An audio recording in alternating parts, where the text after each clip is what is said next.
Okay guys, welcome back to the podcast, episode number 6. We have a huge treat today to be joined by Mr. Dave Pelz. Nice to see you. Pleasure to be here. Yeah. Great to be with you again. Nice to see you. So, PGA show rolls around again. It's the start of the season for us all. Yes. How many PGA shows now? Oh my, 75 through, let's see, 45. Wow. That's and the evolution of... Can you believe that? No. 45 shows. Unbelievable. I couldn't believe when someone asked me the other day how many times I've been coming to the show now, and I said I've been coming for a decade, and I thought I'd been coming for 5 or 6 years, and to be coming for a decade, it's amazing, and to see the show and its evolution, it's amazing. You know, when we started, this was Disney World was not new, but in 75 we were in the Grand Resort Hotel. Right. Every booth was a room. Yeah. And you had to go up and down the hotel and get in the elevators and go to a booth. Oh, he's on the 5th floor, and then at the 1st floor, and it was just very small time, very infant stage of what it is today. It's, I mean, I think when you realize that in the golf industry, there are some really big companies, and they're wonderful companies. Yeah. But when you get really, really big and you get a lot of people well trained, then people start leaving, and they go in groups and they start their own companies. And of course. And about every year there are probably, it's a high percentage in terms of businesses that start new. Yeah. They know what they're doing. Yeah. They either make it just, and then they grow into something really nice, or they just don't quite make it. Because very few people come here with, I mean, if you have if it's a guy out on a farm and he thinks of something and he gets an idea, he doesn't come to the PGA show and buy a booth and talk to the pros. He does other things. Yeah. They'd fail if they did, because a one-product company usually doesn't make it here. But the people that come here, the big companies are. I mean, when I started, Wilson, McGregor, Spalding. Yeah, okay, they were the big powerhouses. They were 90%. None of your TaylorMade and Callaways and those didn't companies. Exist. No. Did not exist. Wow. And Peng wasn't even on the radar yet. Yeah. He was started actually in his garage, but not big, and they've grown so well. It's an amazing industry, and people love being in it. I mean, I still get up every day thinking golf. I love it. Is it still in the forefront of your mind all the time? Well, if you've been to my house and seen my backyard, I've certainly seen it. I walk out and golf is right there. I don't live on a golf course. I've done that for 50 years. Right. But at a golf course, I'm not knocking them, but they're beautiful. But you've got Greensmores in the morning, and you've got neighbors and you've got members that don't want Dave Pelz out there chipping and putting on their greens. And so it's not fair. Yeah. So I live on golf. I put the golf right behind my house. I bought the land, and it's mine. Yeah. Nobody tells me when to go out there and hit a few putts or chip shots or flop shots or wedges or whatever. And people will have seen the backyard. It's been documented. It's in the magazines. People go online and see it.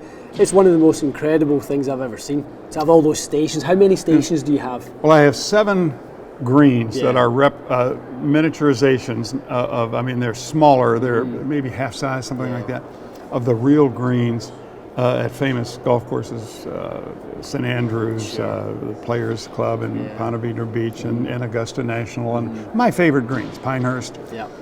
But then I have putting pads, which are on concrete slabs that are specified slopes. So I have 4 of those at different angles, so that in golf, if you have a 5% slope on your green. And you get to 11 green speed, the ball won't stop. Right. So you can't have 5, 6, 7, 8, 9% slopes. Yeah. You can only have 1, 2, 3, 4. Right. And that's what I have in my yard, of course. So as I walk around, I do my circle drills, and I do 12 foots across the diagonals, and they're only 15-foot squares, but it's a great way to practice, because when you get good at those, then you walk on a golf course, and I've got everything a golf course has. You just have to recognize which is what. Sure. And it makes it a lot easier when you do it and you measure it and you know what it is. Then you see it on the golf course. You say, I can do this. Yeah, you've been here before. So you make more putts. This problem before. Make more putts, knock wedges closer, and then it makes the game a lot more fun. Absolutely. So let's go back a little bit. I want to get into the origin story a little bit, because our mutual friend Wayne, you guys went to college together? Well, not quite together. I was before Wayne. I was on a full golf scholarship for 4 years, and the man who recruited me was an ex-football player. I mean, a big, burly man. I mean, his football team went undefeated in the Big Ten, which is the best football conference in the college in those years in the States. And undefeated, and he loved golf, but he couldn't play it. I mean, if you made him keep score, he'd shoot 150 or higher. Yeah. So he recruits Dave Pelz. I'm in the first recruiting class, and I get a full ride. I just love it. I'm a physics major, but I play golf, and I really want to be a player. Well, this young recruit from Canada, he talks to me about him, and I say, well, yeah, he sounds good. I've never met him or anything. And then I meet Wayne. Wayne's a much better player than I am. Right. I mean, he was better then, and he's probably still better now, although I don't know how healthy he is compared to me. Health starts taking a toll. That becomes his own handicap. Anyway, but he's a wonderful player. He was the first All-American that Indiana had. He never tells me any of this. Oh, he's Keeps All-American. All his secrets. He's too humble. Played the tour, went out on tour, and listen, I lost track of him. I almost, well, I can't guarantee you. Well, I could. I guarantee you. Because you can't prove it. I guarantee you now, if he had come to me when he was on tour, I mean, he could play. Yeah. Wayne could really play. But he couldn't hit it as far as the big boys. Right. And he couldn't keep up with them. And so while he was making a living, he dropped off the tour. I wish he'd come to me. He waits about 10 years. And he's a pretty smart guy. He's good in business and stuff. And so he makes a living in it. And then we meet up again. And I say, Wayne, how you doing? How's your game? And he said, well, I haven't played. Well, how old are you now? 48? He said, well, now, wait a minute. The Champions Tour's out there. Right around the corner. Let's go. Why don't you come to my schools, which are now all over the country? Yep. I'm doing well. Come to my school and work on your short game. If he had done that, I'm telling you, he would have made the tour. Because he was on the tour and made it, but he was not. You see, what happens is if you're on the tour, and let's say you're 60th out of 100, or 75th, right in the middle of the 150 that play every week. Well, if you don't improve, you get the 80th, and then the 90th, and then the 100th, and then the 110th. Because there are great players coming on tour every year. I mean, if it's not Bryson DeChambeau, it's some Wolf. I mean, some John Rahm came to me a few years ago because I work with Mickelson, and he's a dear friend at Arizona State. And we were talking, and I said, "What are you thinking?" Phil's over here, and he says, "This guy's good enough right now, top 10 in the world." Now he's an amateur. And Phil is saying that about his game, but the truth is, he would be top 1, 2, or 3 if his head was straight. Back then, as an amateur, he was still getting mad and breaking clubs and getting. And he was world #1 amateur at the time. He was. He was great. But there are several of those guys coming on tour every year. So you can't get on tour and stay there. Sure. You've got to get on tour, and you've got to get better and better and better just to stay level. Now, if you can, like Steve Stricker, people don't realize he wasn't a very good player when he got on tour. I mean, I say that he wasn't great. But he became great. Freddie Funk.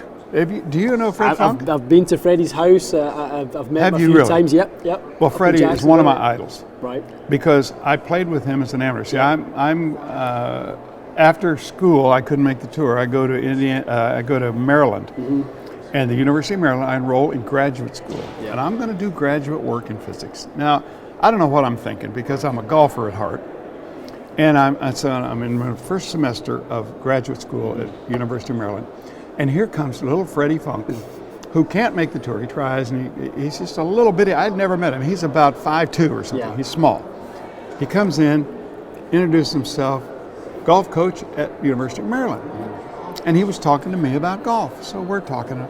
I had him as a partner in an event, in an amateur event. And he wasn't very good. I mean, I was beating him every time we played. So in the coming years, I didn't choose him as my amateur partner in tournaments because I wanted to win. Sure. Well, he gets back on tour. He goes about 4 or 5 years, he wins a tournament. On tour, he went, I said, Fred Funk, I cannot believe it. Then he wins another tournament. Then he wins the Players. The Players, Home game for him. The Players is that's like a major. Yeah. I mean, that is a major in my mind. Yeah. If you win the Players, you're playing the best players in the world on the Deepest best field, course. yep. It's so in my mind, this little guy has heart. He's got a golf swing, of course. Yeah. He's got courage. He's got intensity. Sure. How he became a great. See, in my mind, you win a major, you're a great player. Yeah. You win on tour, you might be great if you keep it up. If you're on tour, you're really, really, really good. But you may not.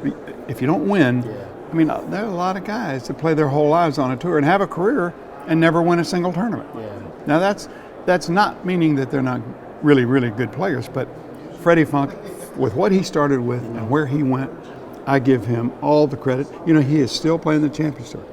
Well, as straight as he hits it and as many scoring opportunities as you have when you hit it that straight, I mean, he obviously built his game around accuracy and just, you know, relentless greens, fairways and greens. Yes, sir. And you're a stats guy. I mean, you know that the kind of opportunities that are afforded to people who are hitting upwards of 13, 14 and 15 greens around every single time they play becomes a putting contest. When Freddie Funk putts well, he's a threat on any course. Doesn't matter. I mean, people say, well, he can't play long courses. Yes, he can. He can hit 4 woods as straight as most guys can hit. For sure. 5 irons. Absolutely. And he can play the tough courses. Yeah. So I give him all the credit in the world. And a lot of people say, well, is Phil or is Bruce Koepka or Dustin Johnson? Who's your favorite? Who's your hero? Freddie Funk's my hero. Wow. He's really, he's done more with his game than almost anybody I've ever seen. Well, some of those players that you mentioned there, the physical attributes that they bring to the table are gifts a lot of the time. What Freddie had to, you know, develop was with what was, you know, under the hood. That was what came from within, which, as you said, the courage and the drive and work ethic. Well, that and the mind. Yeah. Listen, I give him so much credit because I don't think you've ever, well, have you ever coached a college team? No. Well, you try it sometime. You try it sometime. These young bucks, all they want to do is hit it long. Sure. They don't want to listen to little Fred Funk. I know. About anything, let alone how they should swing or where they should practice or where the putting green is. Yeah. They don't want to hear that. They want to hit it long. For him to get in and be a good college coach was the first mark of a special guy to me, because not everybody can do that. Now, I mean, I've known probably 50, maybe 20, 30, 40, 50, I don't know, people who have tried to be college coaches, but guys that couldn't make it themselves and they try to coach, and it's a tough job. Yeah, really I mean, tough. it's tougher than I think. Well, it's hard to be a head golf professional because you always have some members that aren't happy. Sure. And you got to keep your members happy. 500 to 800 members. Right, that's a tough job. Yep. But being a coach of a college team where the guys all think they're hot stuff. Every guy out there thinks he's going to become. They all say they're going to become the best player that's ever played. Yeah. Well, good luck to them. Yeah. I mean, I wish they'd listen to their coach. I love my college coach, but he didn't have much to say about golf, and so I really never. I look back now, I say I had no chance. It wouldn't matter how hard I would have practiced. I didn't know enough to get better. And you didn't have the environment around you and the mentorship to guide you in that sense. Do you know what we did all winter? Now, Indiana University is in Bloomington, Indiana. Right. It's cold in the winter. Yeah. I mean, it is cold. Golf is a spring sport, not a fall sport, because it's cold in the fall. We show up at the field house. I had 5 days a week in the field house hitting into a net with no feedback. Yeah, nothing. None. Yeah. I didn't have a launch monitor. Yeah. I didn't have a screen that said, oh yeah, that you spun and you missed that, you know, that was left to right spin and you faded that 10. I hit it into the net all winter. In the spring, we would take a trip to Florida. Yeah. The golf team goes to Florida. Yeah. I hit the biggest duck hooks. I mean, it's still today. Yeah. That is so ingrained in me that if I really try to hit a ball hard, I hit a duck hook. I call it a blue dart. Yeah. Just down and left. And the worst thing I can do is when I get rid of that, I hit high hooks. Yep. They're worse. They go a lot they go further. further into the rubbish. So anyway, I love the technology of today where a guy can see himself on video. He can see his results of the ball, what it's doing, what you've done to the ball. I mean, the ball, I say one of my favorite sayings is, don't think the ball's not smart. Right. I know if you dig into a golf ball, and believe me, I've cut a bunch of them apart, I can't find a brain. But that ball knows how fast your club was moving, how much it turned when you hit it. Did you hit it on the sweet spot or not? Did you hit it a glancing blow? Did you have loft on it? Were the grooves clean? It knows if the grooves are clean. I mean, the ball is smart. It does exactly what you tell it to do. Yeah. Every time. Never lies. So when you came out of sort of college and playing, and you went, this isn't for me anymore. I'm not going to pursue this, and you kind of went off and established your career. So tell me a little bit about that time, and then how you got back into golf from then. Okay, I couldn't make the tour. Right. I didn't know why. I had played against Jack Nicklaus 22 times in my career. And I had a perfect record, 0 wins, 22 losses. And, you know, I'm in physics. Sure. Now, I understand numbers, and I say, well, that's probably not luck. Yeah. He's probably a better player. Yeah. All right. Now, I don't know how good he is at the time. We're teasing about him. He's overweight, and we're making jokes about his weight. And we didn't know he was going to be the best player that ever lived. Yeah. He's just another college guy that's beating you. Now, I mean, Wayne, I didn't play him in college, but he would have beaten me.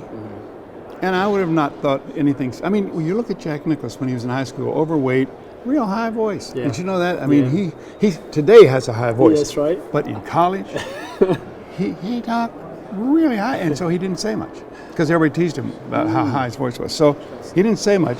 We had no idea how good this guy is. So I figured I've got an education. I got a job at Goddard Space Flight Center. Yeah.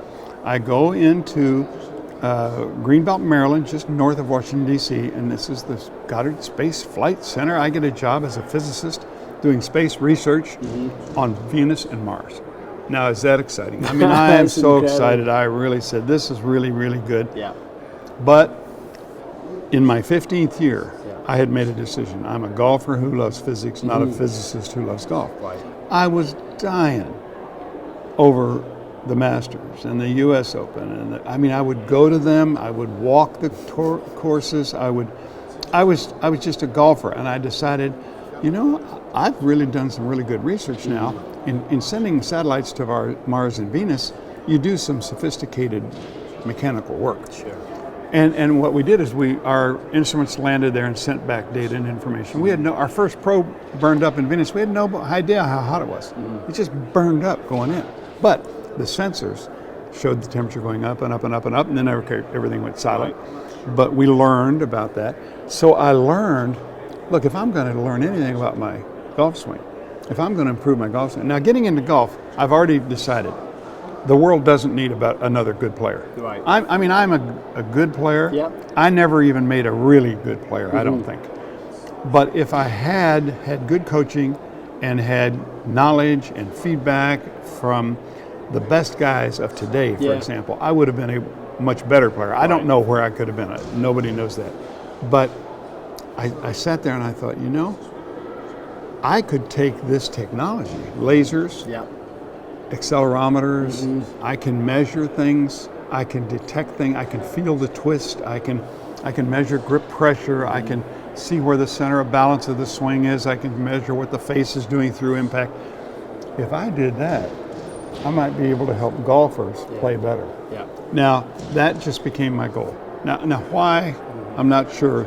That I have an ego, but it's not a big ego that says that I have to be the best player in the world. Yeah. What I want to do is help players play better and enjoy the game more. Because one thing I found out for sure, I did some research. It's not what you shoot. It's relatively what you're shooting that determines your enjoyment of the game. If you are a 12 handicap amateur and you're shooting to a 15, you don't like the game. You're getting worse. As you get older, if your handicap goes up, you may quit the game. In fact, if you get the yips, I guarantee you probably quit the game because it just ruins the fun of the game. Now, if you're getting better for whatever reason, is this game fun? This game is fun. When Phil shoots a 68, he feels really great if that's the low score of the day. Right. If he's shooting 68 and he played with a guy that shot 62, he feels like a heck. I mean, it's what you shoot relative to what you expect to shoot and what you've been shooting and what others are shooting on that test. Right. So I thought, if I can improve players, I can make a contribution to this game. And I played golf in my first tournament when I was 12. So I've been playing, I mean, when I was 7. When I was 12, I went to the National Pee Wee Tournament. So I could play a little bit as a kid. I just never got to the point where I could make it on tour. Yeah. And I'm glad now that I didn't, because I've had a great a career in terms of helping golfers get better. I mean, Mickelson's a better player. He's won 5 majors since I started working with him. He hadn't won any before. Yeah. Now that's a thrill for me because it's made his life so enjoyable. We've got people in our schools, the 30 handicaps, they're now shooting at a 20 handicap level, and they've won their flight of the club championship for the first time ever.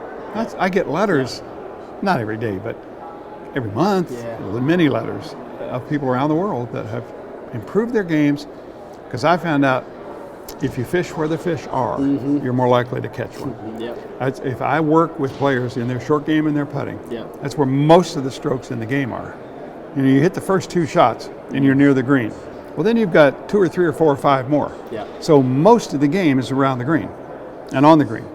And that's where I have focused all my teaching, all my efforts, helped a lot of people, and improved the enjoyment of the game in a lot of ways. So when was your first golf school? When did you decide that you wanted to kind of bring groups in and work with them and then grow the schools around the country?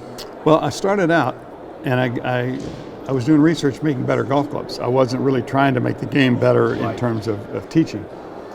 But I found out how tough the business is.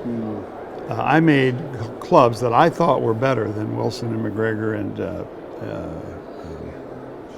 who did I say? Spalding. Wilson, Spalding. Oh, Spalding was big. Yeah, huge. They were big. I thought I was making better clubs, but nobody knew it. Right. I mean, I'm not a marketing guy. I don't know anything about marketing. So I'm struggling along, not making any money. And my wife says, I'm getting calls every day about the pros that you're working with, that you're teaching, and they're improving. And they people say, Tom Kite, he won Most Improved Player of the Year. Sure. And they say, people that are playing pro-ams with him, ask him, well, who do you work with? He says, Dave Pelz. Well, people are calling me, and I said, I don't teach amateurs. I don't have time. I'm busy. I just didn't perceive it as something I should do or could do. So my wife got pressure from a group of businessmen that said, we want a school for 4 people, and we want Dave to teach it. And she said, he doesn't teach it. Are you all amateurs? No. Yeah. He won't do it. And the guy said back to her, there is a price at which he will teach us at school. What is that price? Everybody has their price. So when lessons were $50 an hour for club pros, now we're talking 1976. Right. It's a lot of money. It's a long time ago.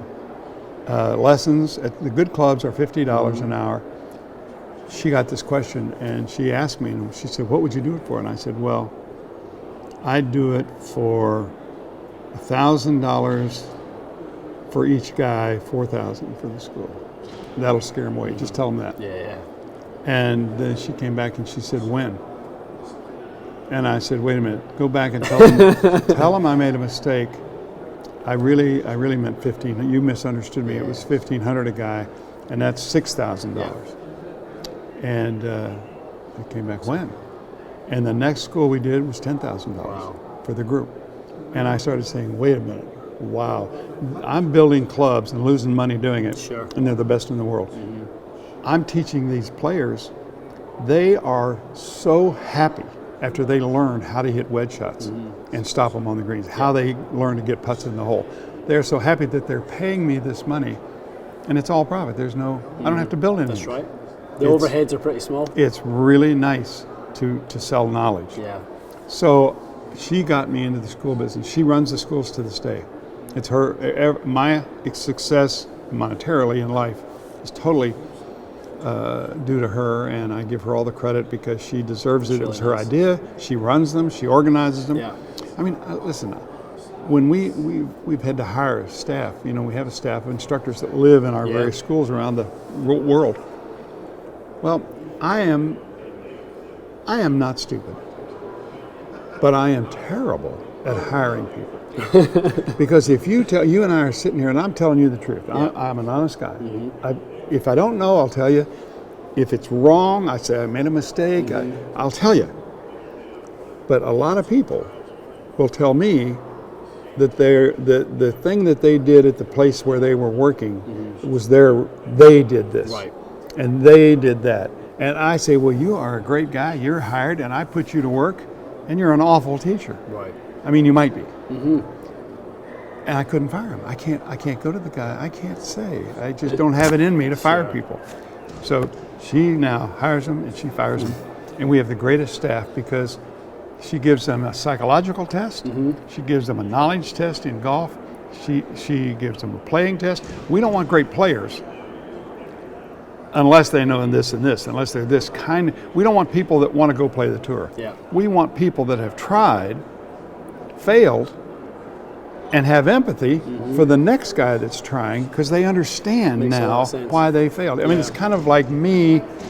I have great empathy for my players because I went through it all and I couldn't do it. Yeah. Now they're trying to get better and better and better, and that is a tough thing in life.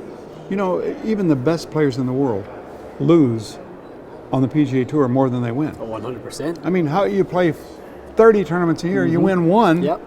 That's a pretty good year. We look at Tiger's winning record when he was on the biggest tear in the mid-2000s, and he was winning at a clip of 30%, which was unheard of. Unheard of before or since. Yep. I mean, it's just unbelievably difficult. And if you play for 5 straight years and never win once, that can be very discouraging. Yeah. And you can lose your game. I mean, there are a lot of players out there that if they don't learn the right way and build on a sound foundation, one of the things I try to avoid is making changes that could possibly hurt the player. Right. I try to assess where can this guy go and what does he need to learn to get there without any danger of because I'd rather do anything to this guy except hurt him. And I've given money back to several players because well, I don't do anything for free, by the way. I noticed, not because I want to make so much money, because that money is not that important to me. I want to charge players because if they don't have to reach in their own pocket, if somebody else is paying their fee, or I said, well, just come free, I'll do it for you for free. They don't listen. They don't value it. They don't value it. If you don't value it, they're certainly not going to value it. Yep. So I make them pay, and I've gone later in my career to making them pay, not make a pay, but we have an agreement. They pay me when they win. Because I'm working with players that should be able to win if I'm going to help them. You know, if I had worked with Mickelson for 10 years and he hadn't, I mean, he came to me because he couldn't win a major. Yeah. He'd won. So that was how that came about. He was like, I got to break through. I'm close. I keep up finishing he called second. me in December. It's in December. Called me at home and said, Dave Pelz. Yes. Phil Mickelson. Phil, what's going on? What's up? I said, well, I want to know. So I've heard things about you, and I've actually shaken your hand once somewhere you probably don't remember. Never worked together before. He said, I wonder if you can help me. And I said, well, I've heard you've got a great short game. What do you want? He said, well, I want you to improve my game 1 shot per tournament in majors. One shot. I said, 1 shot. He says, yes, that's a quarter of a shot a round. 0.25 shots per round in majors. And I said, well, my God, why do you say that? What's the point here? That's not a very big improvement. He said, well, look, I've won 30 events. And I've been close in majors, but I've lost in a playoff. I've lost getting in a playoff 6 times by 1 shot. And he said, if I had gotten that 1 shot and been in those 6 playoffs, I'd have won some of them. I'd have won a major, and it's killing me to be the best player in the world. It's what everybody acknowledged him as, that's never won a major. Yeah, for sure. So I said, well, Phil, you're not holding all your wedges, are you? And he said, no. I said, well, until you do that, I can improve you. So there's room for improvement. We started working, and he won his first major the next year. And since then, he's won 5. And I still believe he's going to win 3 more. We would just work. I'm just back from California. I was in San Diego for 2 days. And last week, and it was right before the Tournament of Champions where he did not make the cut, but he's working. His short game's not sharp. He's not driving it perfectly. He's not putting very well. But of course, he knows everything. And this is my 15th year season with him. So wow. I think he's got it in him. He's feeling better, and I think he'll be back. And I'm looking forward to 3 more majors from Phil. Amazing to see the way he's went after his improvement, gaining speed.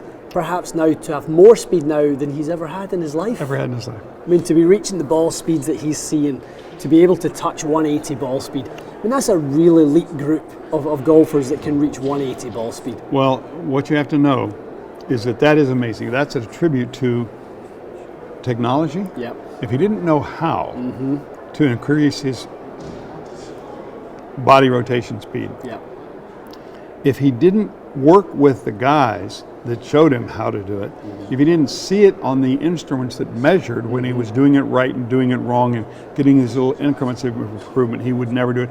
If he didn't have the willpower, an amazing willpower to do this. Remarkable. Now, having said all that, he's done it, and I think it's hurt his game. Do you? Yes. You think his chasing distance is hard? Hi Phil, how are you? You come to the Dell tournament last year, match play. He's just won at Pebble Beach. Yeah. We worked in January. He wins at Pebble Beach. He comes to the Dell match play in Austin, where I live. Yeah. He stays in my casita in the backyard, right? I mean, he loves that backyard. Oh, bet. So you can imagine that. So he said, wait till you see it tomorrow, Pelz. Wait till you see it. 318. I said, 318 what? 318 carry. He said, I've got it here. Anytime I want it, 318. So we go out on the golf course, and he hits it 318 to the right, and 318 to the left, and 318 down over there, down over the rocks. Yeah. I'm telling you, I gave him all kinds of credit. Now, what I want him to do this year, the reason I think he's going to win is I think what we're going to do is take 318 down to 300.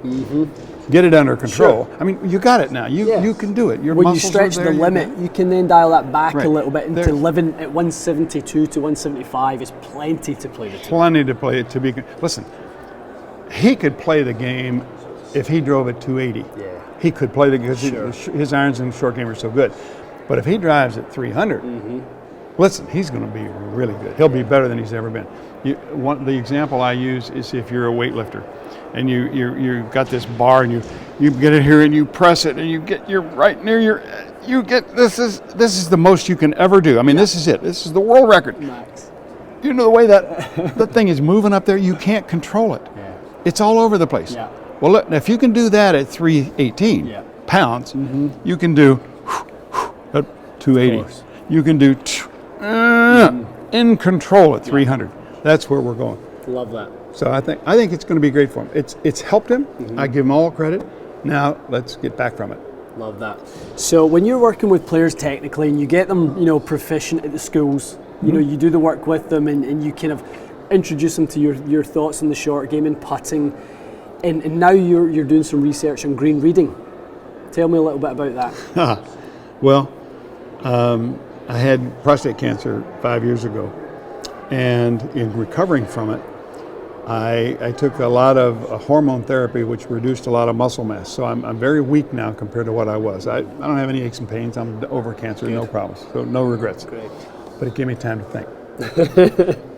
And I'm sitting in bed and I'm thinking, I've played golf all my life. I played my first tournament when I was 7. I played the National Pee Wee when I was 12. I went to college on a golf scholarship. I'm lying in bed here and I don't know how to read greens. Yeah. How can that be? How can that be? I've never had a green reading lesson in my life. Nobody else has ever told me how to read greens. Yeah. I get to thinking, what am I doing when I'm reading a green? I'm thinking, well, if it's higher on the right, then I'm looking from the ball to the hole. If it's higher on the right, the ball's going to break down. So how much do I play? I don't know. So guess, educated guess. Educated guess based on experience. Yeah. That's all it is. Even with pros, that's all it is. Okay, I've gone back to basics. I've gone back to the physics, the basics of physics. I have determined I have a system, and I'm going to introduce it May 20th to the world. This year? This year. Brilliant. And I want to tell you, come to my website on the 20th of May, and you will get a little quick course on how to read greens, and you will get for free on my website. You will get a little widget, that goes right onto your cell phone, and you put 3 things in, and it'll tell you how much it breaks. Wow. You put 3 things. I mean, every putt that you look at, if you put into these 3 things, it'll tell you how much it breaks. Free. And you know what it is? Dave Pelz's gift to golf. Love that. I'm not going to sell it. I'm going to give it. Now, there are people, and don't get mad at me for this, there are people who are going to want to know more. Yeah. Because I say, well, this is what you look at and this is how you see it. Sure. And if they can't see it, they may have to come to a green reading school in Austin, and I'll do that later on. Yeah. Yeah. But I want to get the world started. I want to get them off this thing where they're looking at the tilt, or they're plumb bobbing, or they're looking at their. I want to get them. I want to get them reading the break. Yeah. And I want to do it for free because golf has been so great to me. Well, I can't wait to utilize that tool, because as a club fitter and people who come in our studio, we know that we can get them set up with a putter that works great on the putt that we put in front of them, which is a very straight putt, and we have our Quintic system, and we're analysing everything about it. Right. And we're matching up the face angle to how they deliver the putter, and we've got all that great. The one thing I can never control is what they go out and do with it. So I can get them great on that putt, but if they can't read greens, I can't get them. I can only get them to start the ball on the line that they choose. Do you know what you're doing? If they don't know how to read greens, you're teaching them to miss every putt. That's it. And the reality is, Isn't that? We're fitting them on our platform, but there's people who will go out there and their toe strike that deflects the face open may work for the way they read the greens slightly too far on the low side, and that's the difficult thing about fitting putters is we can't establish that one. We have to just hope that they're doing that part of the process to become a better putter. Equipment is one, technique is the other, and that part of the green reading, which I'm so pleased to hear that you're doing, that is going to be a huge part of it. Listen, I've been in my schools around the world, 6 in the United States, in Dublin and the Riviera and in Europe. We have proven to virtually every student that we've had, in a brief session, we proved that they don't know how to read greens. Right. We have them, we give them putts, and then we roll them with machines, and we show them where you really have to aim the machine, and the putts go right in. Yeah. But we've never given them how to read the greens. We've just said, you don't do it very well, you ought to work on this. Well, that's terrible. Yeah. I mean, not terrible, but I think what you're doing is great. You want to teach them a good putting stroke. Sure. Now let's give them a way to learn to aim that putting stroke, and now we'll see some real results. Yeah. That's what I'm hoping is going to happen, and that's what I'm excited about now. You've been giving schools for years, and this is going to be a major improvement in our schools, because we're going to start teaching it in every school. I'm done with this not knowing where to aim your putter. You realize every handicap golfer, doesn't matter. It doesn't matter if you're a 50 handicap or a +8, which is Tiger in his prime. He was a +8, if you can imagine that. All right, every one of those people putted at least 30 times around. Yeah. And some 40, and some 50. But everybody aims their putter every putt. Nobody plays this game without putting. If you don't know where to aim your putter, we've been suffering with this for so long, I can't believe it. And cancer gave me a chance to think about this. I am so thankful for that, just because it gives me the chance to do Dave Pelz's Gift to Golf, and I'm really excited about it in late May of this year. Well, we could talk about this stuff, for hours. This could be the longest podcast in history, but your time is precious, and we got to let you go. But even just hearing how enthusiastic and your gift to golf is, the way you're still thinking about this, that's something I really hope for myself, that further down the line, you can learn that that's the bigger gift back to it, is to give something to the game, offer something back. Well, it's to been people. great to me, and I hope the golfers will come and download this free and try it, because if you can learn to read, now listen, there's a danger, and you know this very well. If I get you starting the ball on a line, aiming on a line that's correct, and you've got some subconscious pushing and pulling in your stroke, you're going to miss every one of them. Yeah. So some people may not putt better initially, but over the long haul, the truth is nobody ever putts in the wrong direction. Yeah. Totally. If the hole's over there, nobody addresses his putt and hits it that way. They all get it close. But what we're saying now is that What I want you to do is look at these three things read the green, then look at my widget.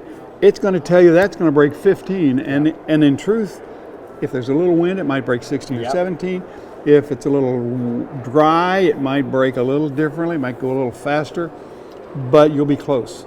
And once you start realizing that this one really does, on average, break 15, and this one really breaks 1. Yeah. And this one breaks the other way, 1 or 2. I mean, there are a lot of putts that don't break a whole lot, and people just don't know it. And our margins are small with putting. I mean, there's no recovery from a short putt. 1 degree here or there, 12 feet. We're gonna just skirt the edge of the hole. And listen, I want to leave you with this too. I have a picture just recently of Tiger. Yeah. Tiger's a good putter. I mean, the guy's pretty good. And he's got a 6-foot putt. He's got his ball right here, and the camera has a perfect angle. Okay, we get right behind it, and Tiger, and this is in a tournament. He's trying. Putts the ball, perfect. The ball and the putter are leaving exactly the same direction. Yeah. Now that's the perfect strike. I mean, you know, the putter's not going this way, or it's not toeing in, or not turning. Everything's perfect. That ball goes right by the hole, 6 inches to the right of the edge. Never looks left. Never even thinks about breaking. Tiger just stands there and looks at it. Now I've got the exact same putt of Phil. Phil is several years ago. He's here. He's aiming. He says this is a straight putt. Yeah. Okay. Boom, boom, perfect. Yeah. Doesn't even sniff the hole. The best players in the world. This is my point. Best players in the world don't know how to read greens. Yeah. Really, really well. I mean, they know approximately. Sure. Better than most. Yeah. But compared to real, they're not very close. And I've got a better way. Yeah. And Phil is, in the last 3 years we've been working on this, he's in the top 10 for the first time in his career in putting. It's interesting you should say that. We think about Tiger and the courses he wins on relentlessly. Muirfield Village, Firestone, all those Bay Hill, all those courses. So whether, he seems like he's more, he gets used to the greens, he knows their subtleties and breaks, so he remembers them better than he reads them when they're brand new or he's on a new course he hasn't seen. So that's a really interesting point.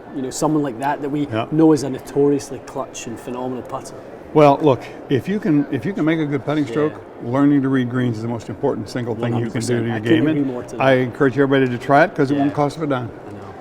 Dave. Okay. Thank you. You bet. Really appreciate the time. Always my pleasure to talk to you. Awesome.